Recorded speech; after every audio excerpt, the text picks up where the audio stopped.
ये पिछले कल्प की बात है, युग की नहीं, कल्प की बात है। मुझे तीनों काल का ज्ञान है। मैं वेदवादी ब्राह्मणों की एक दासी का लड़का था। ये पहले बहुत सुंदर गंधर्व थे, उपबरहण, जो देवर्षि नारद जी अपनी कथा सुना रहे कि मैं पूर्व जन्म में दासी पुत्र था, उसके पहले उपबरहण नाम के गंधर्व थे और बहुत ही सुंदर थे। इनको इतना सब पसंद करते थे, चाहे कोई भी हो, कि इनका दर्शन करना, इनसे संभाषण करना। चित्ररथ गंधर्व ने 50 दिव्य सुंदर अपनी पुत्रियों को, उपबरहण को ब्याहा था। बड़े ही सुंदर थे ये। एक बार ब्रह्मा जी ने भी इनको अपनी सभा में गाने के लिए बुलाया, उपबरहण को, भगवान का यश गाने के लिए। अब ये उस सभा में तो गए, बहुत रूपवान थे, जो देखे लुभायमान हो जाए। तो ये भगवान का यश न गा करके जो अप्सराएं और सब तो रूप सौंदर्य सांसारिक गाने लगे। ब्रह्मा जी गए, सभा में बुलाए गए हो, हरि यश गान करने के लिए तुमने सांसारिक रूपों का गायन किया, इसलिए तुम दंड के अधिकारी हो, जाओ नीच योनि को प्राप्त हो। तुम्हें गर्व है अपने इस रूप का, जाओ तुम नीच योनि को प्राप्त हो। शाप सुनते तत्काल शरीर छीण हो गया, नष्ट हो गया।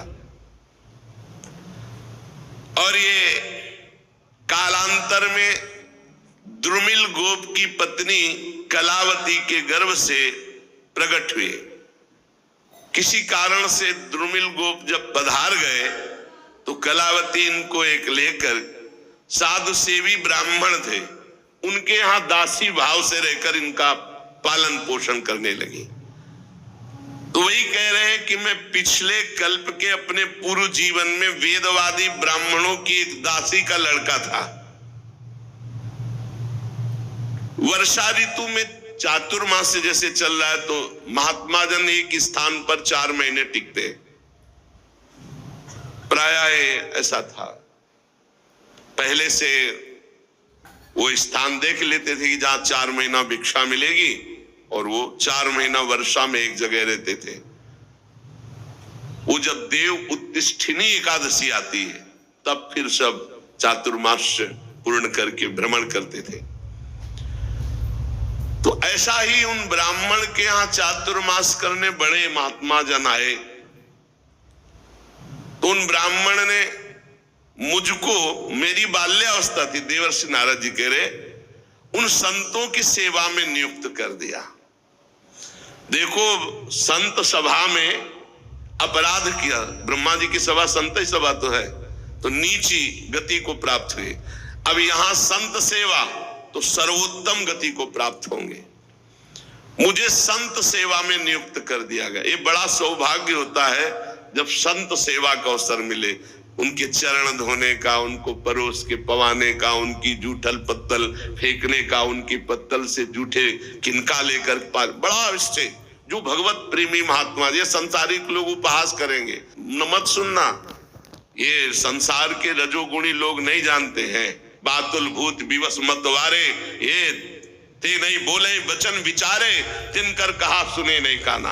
अहो भाग्य, संतों का चरणामृत मिले, संतों की जूठी पत्तल से एक एक कण उठा के पाने का। आप खुद अनुभव करके देख लेना कैसा हृदय होता, रोने का मन होगा प्रभु के लिए जब संतों की जूठन मिलेगी। यद्यपि मैं बालक था, पर मैं संतों के सामने बहुत सौम्य होकर रहता, चंचलता नहीं करता। बालक था इसलिए हमारी इंद्रिय विषय भोग संबंधी कोई चेष्टा ही नहीं थी, और खेल कूद में मेरी रति नहीं थी। तो संत मुझे बहुत पसंद करते, क्योंकि शांत भाव रहना, उनकी आज्ञा में रहना, उनकी सेवा में। तो सब संत हमें सेवा देते, ए पानी ले आओ, ए ऐसा। मेरा शील स्वभाव देखकर समदर्शी सब संतों ने हम पर बड़ी कृपा की। उच्छिष्टले पान अनुमोदितो द्विजयी सकृष्म भुंजे तदपास्त किलविषा। देख लो, मुझे संतों की जूठी पत्तल फेंकना, उनके पात्र मार्जन करना और उसमें लगा हुआ जूठन निकाल के एकत्रित करके खाना, इससे क्या हुआ? भुंजे तदपास्त किलविषा, जितने पाप थे सब भस्म हो गए। ये बड़ी बात है, ये बड़ी बात है। सब जनों को यही समझाते, जबरदस्ती आ गए, चलो संत सेवा में, चलो संत सेवा करो, चाहे आपको दोना पत्तल फेंक, कुछ भी करो। संत आ रहे हैं, आप इत्र छिड़को। संत आए, उनके चरण धो, एक रुमाल से पोछो, एक उनकी आरती करो, एक चंदन लगाओ, बैठा लो, भगवान की तरह उनको पवाओ, और जब पाके चले तो उससे जूठन उठाओ, एक एक किनका उठाकर एकत्रित करके पाओ। तो कह रहे सत्कृष्म भुंजे तदपास्त किलविषा, सारे पाप भस्म हो गए।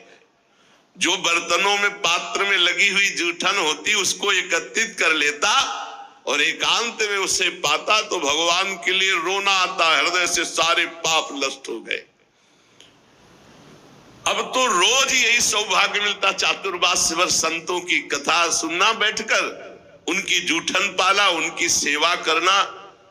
तो मेरी भगवान श्री हरि में अपार रुचि हो गई, रुचि, पूरा जीवन व्यतीत हो जाता है। उद्देश्य श्री भगवान भले हो, लेकिन रुचि भोग रहती है, रुचि संसार रहती है, रुचि भगवान में हो गई। ये संतों का जूठन, संतों के वचनामृत श्रवण का। प्यारे व्यास जी, संतों के संग में जब भगवान की लीला कथा होती तो मैं एकाग्रता पूर्वक सुनता और रोता, क्योंकि हृदय पवित्र हो रहा है। मेरी भगवान में अपार प्रीति होने लगी, भगवान में रुचि, महात्माओं की सेवा से मेरी बुद्धि भगवान में अचल हो गई। ये बहुत बड़ी बात, बुद्धि का भगवान में अचल हो जाना।